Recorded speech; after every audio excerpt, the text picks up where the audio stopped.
হ্যাঁ, এই যে থিমগুলো পড়িয়েছিলাম, Mother Courage and her children, যে কার্ট কি প্রেজেন্ট করছে? সার্ভাইভাল বাট যুদ্ধের কন্টিনিউইটি, এটা বোঝায়। তারপরে যে একজন প্রস্টিটিউট ছিল, তার বুটগুলো বোঝাচ্ছে হলো সেক্সুয়াল অ্যাট্রাকশন আর লাভ। ড্রাম বোঝাচ্ছে একটা ওয়ার টাইম, যুদ্ধের সময়কার যে ভায়োলেন্স, ওটার এগেনস্টে একটা প্রতিবাদ, রেজিস্ট্যান্স বা প্রতিরোধ। এগুলো দেখেছিলাম সিম্বল। আর থিম হলো ক্যাপিটালিজম, পাওয়ার স্ট্রাগলস আর কারেজ। এই তিনটা থিমগুলোই আজকে দেখব। থিম এখানে বলছে যে ক্যাপিটালিজম বলতে আমরা কি বুঝি? যে পুঁজিবাদটা আবার কি জিনিস? পুঁজি কি? ক্যাপিটাল। যে ক্যাপিটালগুলো দিয়ে যারা শিল্প কারখানা চালায়, শিল্পপতিরা, তারা ধনী থেকে ধনী হয়ে যায় আর এক্সপ্লয়েট করে গরিবদেরকে। সেখানে তো ওয়ার্ক ফোর্স লাগবে, সেখানে যত শিশু চাইল্ড লেবার দিবে, মহিলাদেরকে নিয়ে আসবে যাতে কম টাকায় কাজ করে নেওয়া যায়। সো এই এসব বলতে গিয়ে সবুজের কথা মনে পড়লো। কী অবস্থা, কম টাকায় এসে মিনিসোর অফার করেছে, তাই বললো। আচ্ছা, ক্যাপিটালিজম গেলাম। হ্যাঁ, চিমনি সুইপারে যেরকম দেখায় যে ছোট ছোট বাচ্চাদেরকে কয়লার মধ্যে ঢুকায় কাজ করাচ্ছে, অথচ সেখানে আগুন নিয়ে তারা খেলা করছে এবং টাকা পয়সা দিচ্ছে খুবই কম। তো ক্যাপিটালিজম বলতে এখানে বোঝাচ্ছে ব্রেস্টের যে antiwar stance is clear in his portrayal of the brutal 30-year conflict in Mother Courage and her children. এটা কি 1600 সালের দিকে একটা 30 বছরের একটা যুদ্ধ হয়েছিল। সেই যুদ্ধটাই ফার্স্ট ওয়ার্ল্ড ওয়ারের আলোকে দুটো মিলায়ে উনি লিখেছেন। আর অবশ্য এটা পুরো লেখাতেই এটা বোঝাই যাচ্ছে সে যুদ্ধের এগেইনস্টে ছিল লেখক। One of Brecht's main critical target is war functions as a source of income. যে তার ক্রিটিক্যাল টার্গেটটা ছিল হলো যে ওই যুদ্ধের ইয়াটা নিয়ে যুদ্ধকে একটা ইনকাম সোর্স বানানো। And the longer and more deadly the conflict, the bigger the profits. যত যুদ্ধর তীব্রতা বাড়বে তত প্রফিট, কোনো জিনিস বেচে মানুষ প্রফিট করবে। এটা আসলে একটা ভুল কনসেপ্ট। যুদ্ধে হয়তো কেউ আখের গুছাতে পারবে, but in the long run লাভ হয় না। এটাই মানে যে there is no shortcut of success. এটাই, টাকা পয়সা আসবে আস্তে আস্তে আসবে, এটার কোনো ইয়া নেই। মানে এটা যে একবারেই শর্টকাটে চলে আসবে এমন কিছু না। Mother Courage is essentially a low-level war profiteer and as she makes her living from continued conflict. তো অবশ্যই একটা ছোট লেভেলের একজন যুদ্ধ থেকে সে লাভবান একজন মানুষ, যে কনফ্লিক্টের মধ্যে তার জীবিকা নির্বাহ করে। She pulls her cart from battlefield to battlefield. এক যুদ্ধক্ষেত্র থেকে আরেক যুদ্ধক্ষেত্রে সে তার কার্টটা নিয়ে ঘোরাফেরা করছে এবং সোলজারদেরকে ফলো করছে, আর ফলো করে তাদের কাছে ওভার প্রাইসে জিনিস পণ্যদ্রব্য বিক্রি করছে এবং মদ বিক্রি করছে। ব্রেস্ট মেক্স ক্লিয়ার দ্যাট গরিব মানুষরা যেমন মাদার কারেজের মতো the professional will never make the enough money from the war to change their life. সেটা সে বুঝাই দিয়েছে যে মাদার কারেজ কেমন একটা মানুষ যে খুবই কম টাকা আয় করতো, এমন কোনো লাভ হয় না। আমি যেটা বললাম সেটাই এখন এখানেই লেখা আছে, সেটাই বলছে real money is made by those in charge. যারা চার্জে থাকে, যেমন যারা যুদ্ধ করতেছে, তাদের থেকে টাকা আসতে পারে, বাট এরকম ছোটো মোটো চুটকা মুটকা মানুষের থেকে না। However, anyone who profits from war does so that at cost of their morality. যদি কেউ টাকা বেশি কামাতেই চায়, তবে সেটা সে কী করে? তার নৈতিকতা বিসর্জন দেয়। অবশ্যই Mother Courage values making money over all ills, so even if theoretically she doesn't like the idea of war with its fraudulent heroism, incompetence and corruption, she likes its reality. যদিও সে খুবই অল্প টাকাই করছে এবং কিন্তু সে টাকার মূল্যায়ন করে, আর সে এটা এই যুদ্ধের যে আইডিয়াগুলো, যেমন প্রতারণার আশ্রয় নিয়ে হিরো সাজা, ইনকম্পিটেন্স অযোগ্যতা, অ্যান্ড করাপশন দুর্নীতি, বাট এটার রিয়ালিটিটা সে আবার লাইক করছে। Breast carefully constructs the scenes in which Mother Courage's 3 children die to ensure she is doing business at crucial moments. Mother কারেজের 3টা সন্তানকে মেরে ফেলে ব্রেস্ট এটা বোঝাচ্ছে যে সে ক্রুশিয়াল মোমেন্টে এই এত কিছু সত্ত্বেও সে বিজনেসটা করে যাচ্ছে। She is haggling over the price of a belt buckle when the recruiter steals Elif's away and is out buying supplies when Elif returns before being executed and when Catherine is shot. আচ্ছা, দেখা যাচ্ছে সে দাম দর কষাকষি করছে একটা belt নিয়ে, যখন কেউ তার এক ছেলেকে স্টিল বা চুরি করে নিয়ে যাচ্ছে। তারপরে সে বাইরে গিয়ে সাপ্লাই কেনার জন্য বাইরে যাচ্ছে, যে সময় এলিফ আবার রিটার্ন করছে এবং এক্সিকিউটেড মেরে ফেলা হচ্ছে তাকে, এবং সে তখনও বাইরে যখন তার মেয়ে ক্যাটরিন তাকে গুলি করা হয়।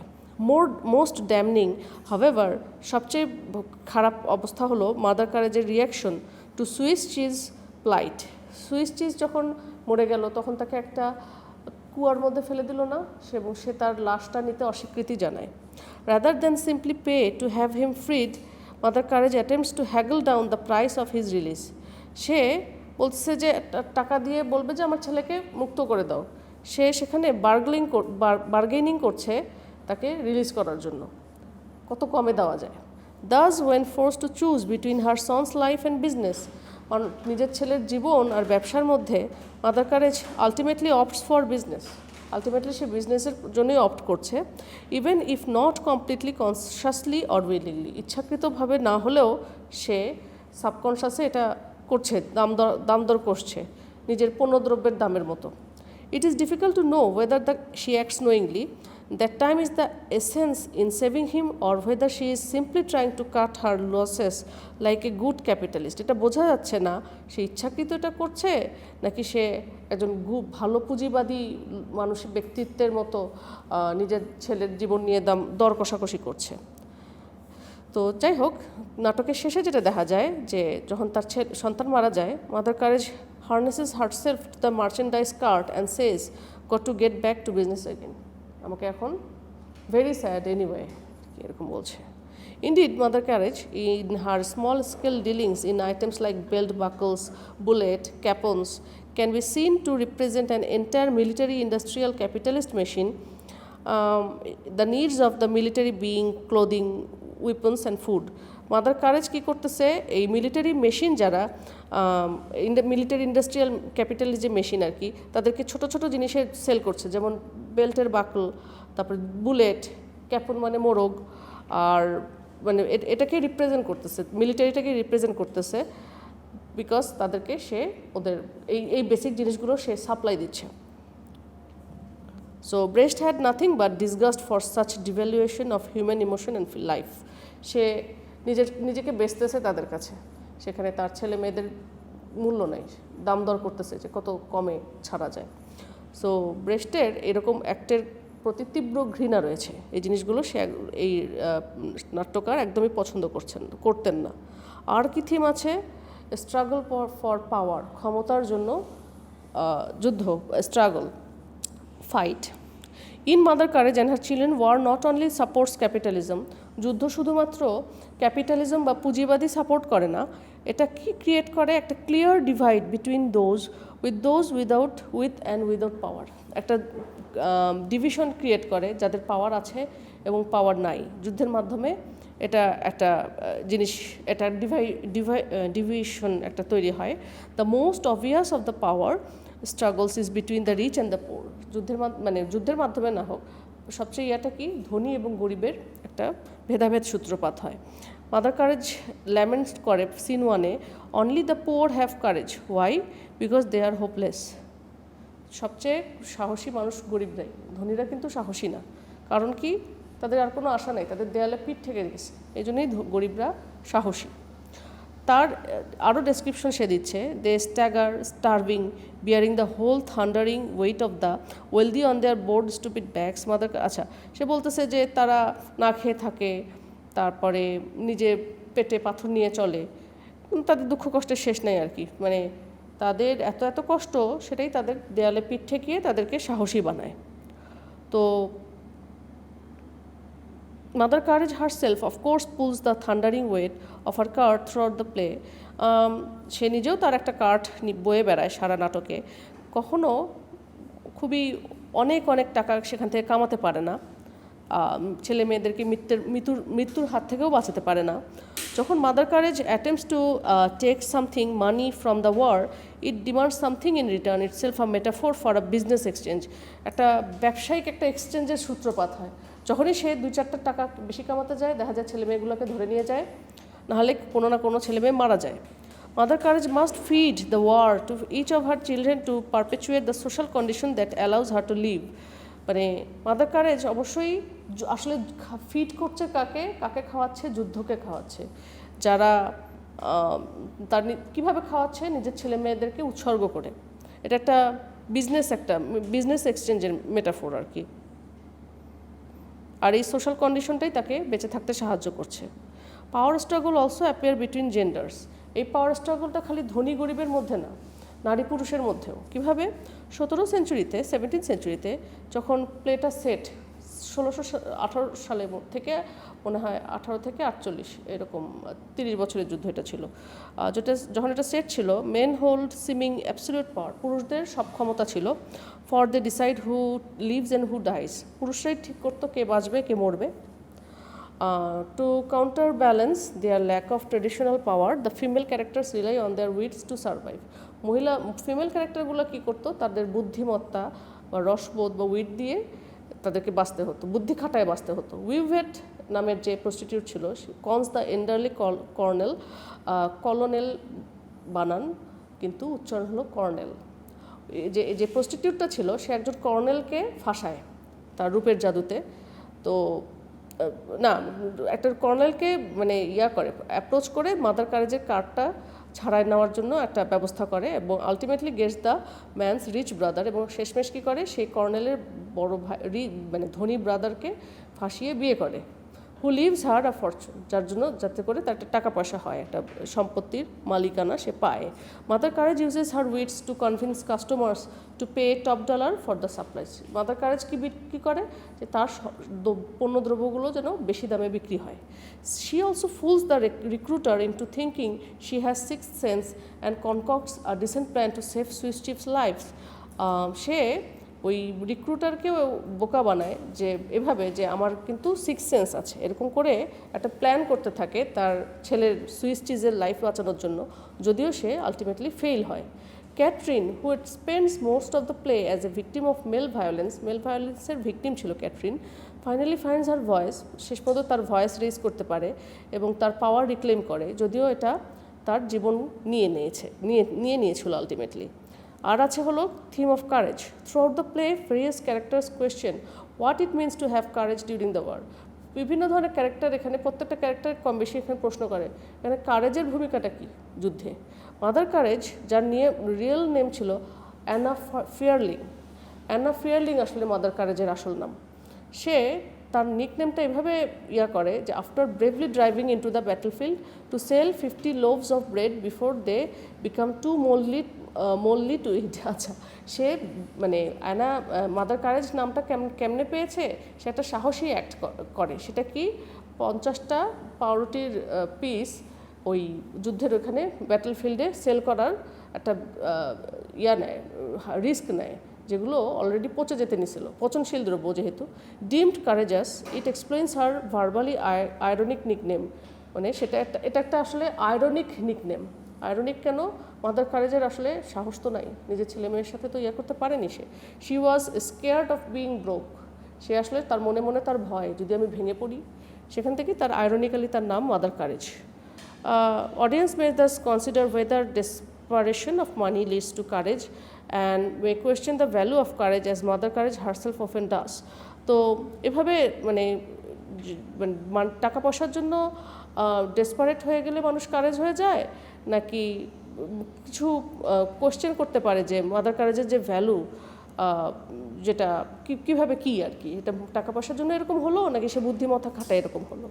তো একটা জার্নালে বার্নার্ড ব্রেশ লিখেছিল, parachutes are dropped like bombs. প্যারাশুটগুলো কি বোমের মতো ড্রপ হয়, আর bomb do not need courage, কিন্তু বোমদের কিন্তু কারেজ বা সাহসের দরকার হয় না। The thing that would be take courage would be the refuse to climb into the plane in the first place. তো সাহসের ব্যাপার কোনটা? যেটা ক্লাইম করতে চায়, মানে চাওয়াটা হলো ফার্স্ট প্লেস, সেটা হলো কারেজের ব্যাপার। Suggesting that Brecht doesn't intend for audiences to admire war time bravery. এটার মাধ্যমে বোঝাচ্ছে যে যুদ্ধের সময়ের যে ব্রেভারি এটা কোনো কারেজ না, ওটা এটা লাইফ মানে সার্ভাইভাল একটা স্কিল। আচ্ছা, the general praises Elif for his bravery in scene 3 after he butchers a family of peasants and steals their cattle so the regiment won't starve.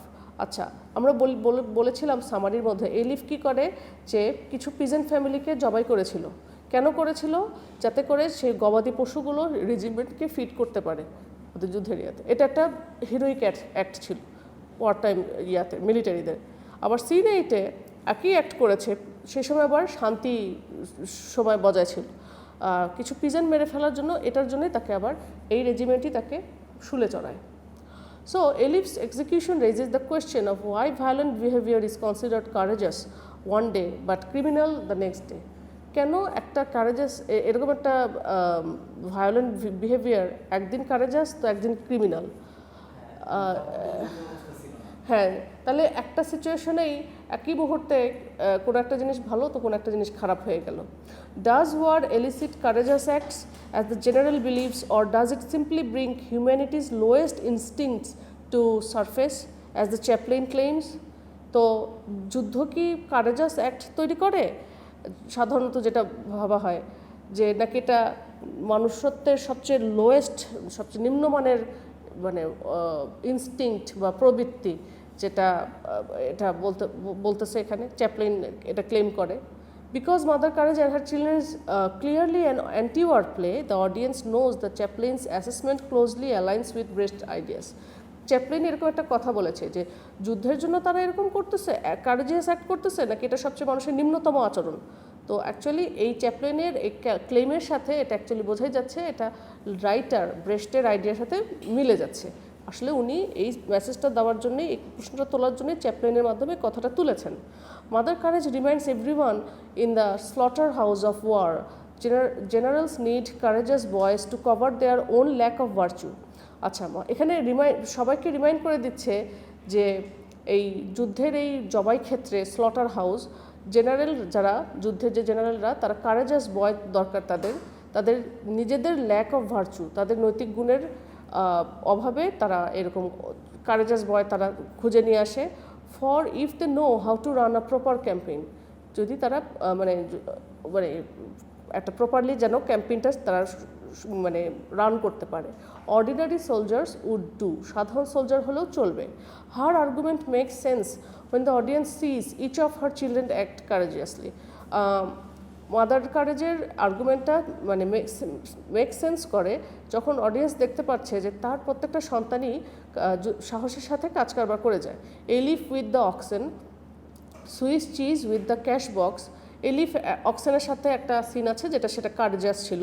Swiss cheese cash box নিয়ে, যে cash box নিয়ে পালাতে যায় না যখন ওকে ধরা পড়ে, আর ক্যাটরিন drum নিয়ে যখন করে প্রতিবাদ করে। But because of the war each courageous act whether violent innocent or noble, সেটা ভায়োলেন্ট হোক ইনোসেন্ট হোক বা ভালো কিছু হোক, এন্ডস উইথ চাইল্ডস ডেথ, তারা মারা পড়ে। Courage therefore is useless or at best if the parachutist land safely is lucky.